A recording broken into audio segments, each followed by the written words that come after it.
महाराज जुड़ रहे हैं, हिंदू धर्मगुरु, उनके पास चलते हैं। कालीचरण महाराज जी, महाकुंभ के कुछ जमीन को, बहुत बहुत स्वागत है आपका इंडिया डेली पर, सादर प्रणाम करता हूं आपको। महाकुंभ के कुछ जमीन को वक्फ की प्रॉपर्टी की बात कही गई, कह रहे वक्फ की प्रॉपर्टी पर हो रहा है, तो इस बात को आप कैसे देखते हैं? इस्लाम 1400 साल पहले आया हुआ है, भारतवर्ष करोड़ों साल से है। मुसलमान भारत में आक्रांता है, ये यहाँ के मूल निवासी है नहीं। इन्होंने आक्रमण पूर्वक भारत भूमि की जमीनें हड़पी हुई हैं। वक्फ बोर्ड भी ऐसी ही एक संस्था है जो हड़पने का काम करती है। धीरू भाई अंबानी के घर पे इन्होंने दावा ठोक दिया, संसद भवन पे दावा ठोक दिया, तिरुचिरापल्ली में कोई मुसलमान नहीं है, गांव में शिव मंदिर पे और वो 5000 लोक संख्या की गांव पे एक भी मुसलमान नहीं, उस पे इन्होंने दावा ठोक दिया। तो ये हड़पने का काम करने वाला है ये बोर्ड, और ये आक्रांता है। भारत में सारे के सारे मुसलमान हिंदुओं के जबरदस्ती मुसलमान बनाए हुए हैं, और अब इनको भारत को हड़पना है। इन्होंने पाकिस्तान बांग्लादेश हड़प लिया। इसी प्रकार से इनके इस प्रकार से दावे होते हैं। इन दावे की तरफ हमें बिल्कुल भी ध्यान नहीं देना चाहिए, अपना धर्म कार्य, राष्ट्र कार्य करते जाना चाहिए।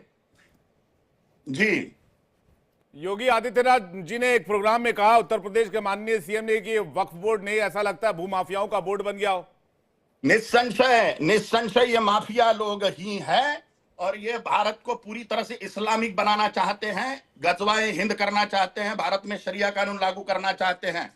इसलिए इस प्रकार से दावे ठोकते जाते हैं। और 2014 की पहले की सरकारें, 2014 के पहले की सरकारों के ये पाप है, ये पाप रूप है ये सब।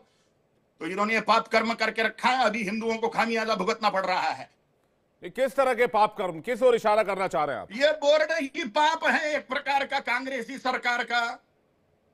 कांग्रेस की सरकार ने ये बोर्ड बनाया हुआ है धर्म के नाश के लिए, हिंदुत्व के नाश के लिए, राष्ट्र के नाश के लिए, हिंदुस्तान के नाश के लिए।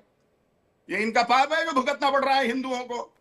लेकिन योगी जी जैसे सरकार, योगी सरकार जैसी सरकार, मोदी सरकार जैसी सरकार इससे निपटने के लिए सक्षम है, हमारा विश्वास है।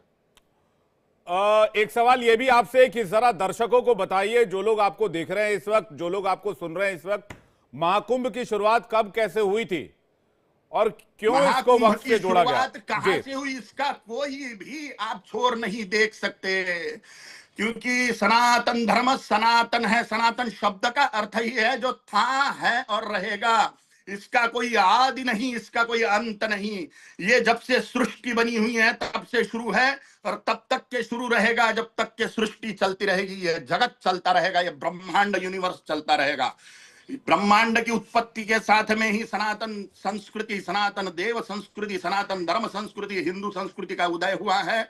इस मोक्ष मार्ग का उदय हुआ है, और ये निरंतर ऐसे ही विस्तार को प्राप्त होगा सृष्टि के अंत तक के। अनादि अनंत होने के कारण सनातन, सनातन शब्द का अर्थ ही है था, है और रहेगा।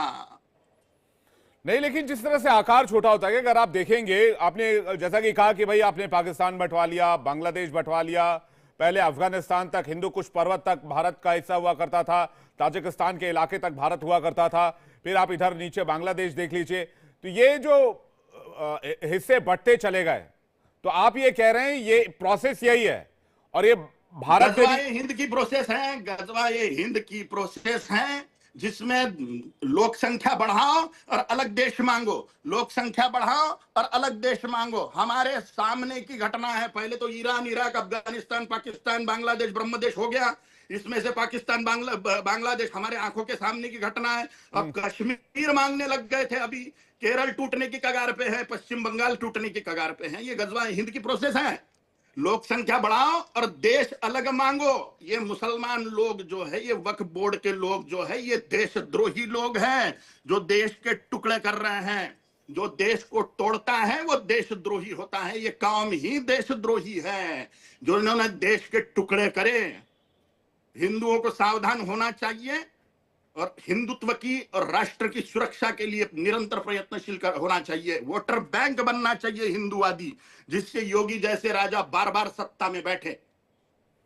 आप पूरे कौम की बात कर रहे हैं, जबकि संविधान हमारे देश में हर कौम को बराबरी का दर्जा देता है। बात कर रहा हूं मैं, पूरे के पूरे 100% मुसलमानों की बात कर रहा हूं। सऊदी अरेबिया से आए हुए मुसलमान मुट्ठी भर थे। यहाँ के जितने भी सारे के सारे 100% मुसलमान कन्वर्टेड मुसलमान हैं, हिंदुओं से मुसलमान बने हुए हैं। लेकिन इनको मदरसों से निरंतर कौमी मजहबी तालीम है, हिंदू द्वेष सिखाया जाता है, गजवा सिखाया जाता है, जिहाद सिखाया जाता है। हिंदुत्व के नाश के लिए कुरान में लिखी हुई चीज है, सूरे तौबा सूरा नंबर 9 आयत नंबर 5, जहां पर काफिर मिले उसका कत्ल करो। काफिर कौन है? सभी गैर मुस्लिम काफिर हैं, उनको मार डालने का आदेश है कुरान में। यही गजवा है। इनको शरिया कानून लागू करना है देश में, इसलिए देश के टुकड़े करते जाते हैं और बचे हुए राष्ट्र में शरिया की मांग करते हैं। और ये मुस्लिम वक्फ बोर्ड जैसे जो बोर्ड बनाए हुए कांग्रेस ने, ये देश के सत्यानाश के लिए बनाए हुए हैं, हिंदुओं के सत्यानाश के लिए बनाए हुए हैं। लेकिन इस देश का संविधान तो हर धर्म को बराबरी का दर्जा देता है महाराज। डॉक्टर बाबा साहेब आंबेडकर ने सेक्युलरिज्म शब्द या सर्वधर्म समभाव, इस प्रकार के कोई शब्द गढ़े नहीं है। इंदिरा गांधी की करतूत है जिसने संविधान बदल दिया। 144 बार संविधान को बदला गया है कांग्रेस सरकार में। और ये सेक्युलरिज्म और ये सर्वधर्म समभाव जैसे दस्कट उसमें डाले हुए हैं, ये फालतू की बातें डाली हुई है। सभी धर्म ही नहीं है तो सर्वधर्म समभाव काय का? इस्लाम और क्रिश्चियनिटी धर्म ही नहीं है। धर्म शब्द का अर्थ है अध्यात्म विज्ञानम जीवनाधारयते इति धर्म। अध्यात्म का विज्ञान, ईश्वर को पाने का विज्ञान जीवन में धारण करना धर्म है। इस्लाम का टारगेट है ही नहीं ईश्वर। 72 हुरे टारगेट है इस्लाम का, काल्पनिक जन्नत, काल्पनिक हुरे। ईश्वर को पाने का साइंस मुसलमानों के पास में नहीं है, ईसाइयों के पास में नहीं है। वो सिर्फ साइंस हिंदुओं के पास में है, क्योंकि धर्म के 3 लक्षण होते हैं, पुनर्जन्म सिद्धांत, कर्मफल सिद्धांत और टारगेट ईश्वर। इस्लाम में टारगेट ईश्वर नहीं है, अल्लाह टारगेट नहीं है, 72 हुरे टारगेट है। और उसका भी जरिया है काफिरों की मौत, काफिरों को मार डालना, गैर मुसलमानों की हत्याएं करना, उनके माल का लूटपाट करना, उनकी महिलाओं पर बलात्कार करना। यही सिखाया जा रहा है मदरसों में। जिहाद क्या चीज है? इतिहास उठा के देखिए, यही करा है मुसलमानों ने। क्योंकि वो धर्म ही नहीं है, इसलिए सर्वधर्म समभाव संभव ही नहीं है। तो फिर जैन तो बौद्ध, फिर सुनिए, एक दो जैन जी, बौद्ध पूरा सिख कीजिए। शैव वैष्णव शाक्त, यह 6 प्रमुख साधना पंथ मिलाकर सनातन हिंदू धर्म है, जो मूल हिंदुस्तान के रहीवासी है। इस्लाम और क्रिश्चियनिटी भारत की चीज नहीं है, इसलिए वो धर्म ही नहीं है। जी कालीचरण जी, आप कह रहे हैं सर्वधर्म संभाव कोई ऐसी चीज हिंदू धर्म में नहीं कही गई है। फिर ये बताइए वसुधैव कुटुंबकम क्या है? संविधान में नहीं है। डॉक्टर वसुधैव कुटुंबकम क्या है कालीचरण जी? सर्वधर्म समभाव नाम की कोई चीज ठीक है, ही नहीं है। वसुधैव कुटुंबकम क्या है? वसुधैव कुटुंबकम ये है कि पूरा विश्व एक कुटुंब है, लेकिन ऐसे व्यक्ति को स्टेट से बेदखल कर देता है पिता, जो पूरे कुटुंब के लिए नाशकारी होता है, विध्वंसकारी होता है। इसलिए वसुधैव कुटुंबकम सज्जनों के लिए है, पागल कुत्तों के लिए वसुधैव कुटुंबकम नहीं होता। एक आखिरी सवाल आपसे लूंगा। आप कह रहे हैं कि इस देश में फिर से अलग देश बनाने की मांग होगी? निस्संशय। वह हिंद का आंदोलन आपने सुना होगा, दिल्ली में हुआ। उसमें वो शर्जील इमाम बोल रहा था, वो जो भूटान और बांग्लादेश के बीच में जो चिकन नेक नाम का एक जगह है भारतवर्ष की, उसको अगर मुसलमान मिलके जाम कर देवे तो वो मिजोरम, त्रिपुरा इत्यादि 7 सिस्टर बोले जाने वाले राज्यों को हम इस्लामिक बना देंगे, वहां के सारे हिंदुओं को काट डालेंगे। ये आप लोगों के चैनलों ने दिखाई हुई चीज है कि क्या प्लानिंग चल रहे हैं। तो इनका पूरा पूरा प्लान ही भारत में से हिंदुओं का नाश कर देना और भारत में मुसलमानों का राज्य स्थापित करना है। प्लान है, स्पष्ट है। सारी खुफिया एजेंसियां और आपके जैसे चैनल इसको दिखा रहे हैं सब दूर। ये हिंदुओं ने देखना चाहिए, आप जो जन जागृति कर रहे हो उस बात को। नहीं, लेकिन अगर हम इस देश में 25 करोड़ मुसलमानों की बात करें तो आपके बयान से धार्मिक नफरत की बात नहीं आती है क्या? धार्मिक नफरत नहीं है, धर्म रक्षा की बात है।